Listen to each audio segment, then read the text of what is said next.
Chicken Run 2: Dawn of the Nugget. The sequel that nobody saw coming 23 years after the first movie.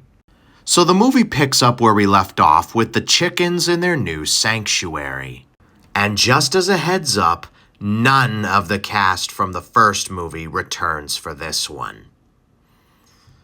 Except for one, but I will get to them later.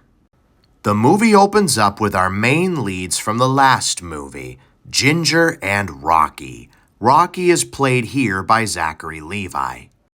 And the two of them are about to become parents.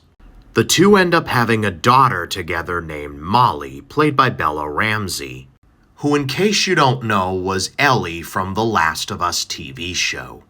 While Rocky and Ginger are content with living in the sanctuary, Molly wants to go outside and explore, despite how dangerous it is for a chicken. Molly escapes the sanctuary and becomes friends with another teenage chicken named Frizzle. And together the two get captured and sent to a chicken farm. And it's up to Ginger, Rocky, and the rest of the chickens to save them. So unlike the last film where the chickens were trying to break out of a farm, in this film they're trying to break in.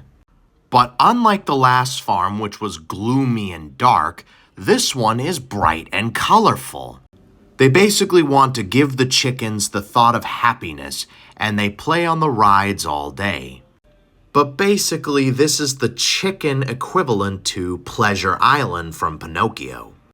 But instead of turning the chickens into donkeys, they turn the chickens into nuggets. Hence the name Dawn of the Nugget. The villains of this movie are a dim-witted scientist, a manufacturer who is trying to approve of the nuggets, and the villain of the movie, who is none other than Mrs. Tweety, played by the only returning cast member from the first movie, Miranda Richardson. And once she spots Ginger, she immediately remembers her.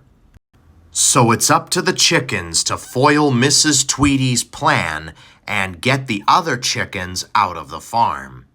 And after a fierce battle between Mrs. Tweety and the chickens, they succeed.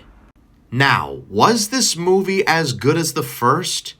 Not really, though saying that, it wasn't terrible. It's still an enjoyable film with great atmosphere, and the humor is still there. Overall, I give this movie a 7 out of 10.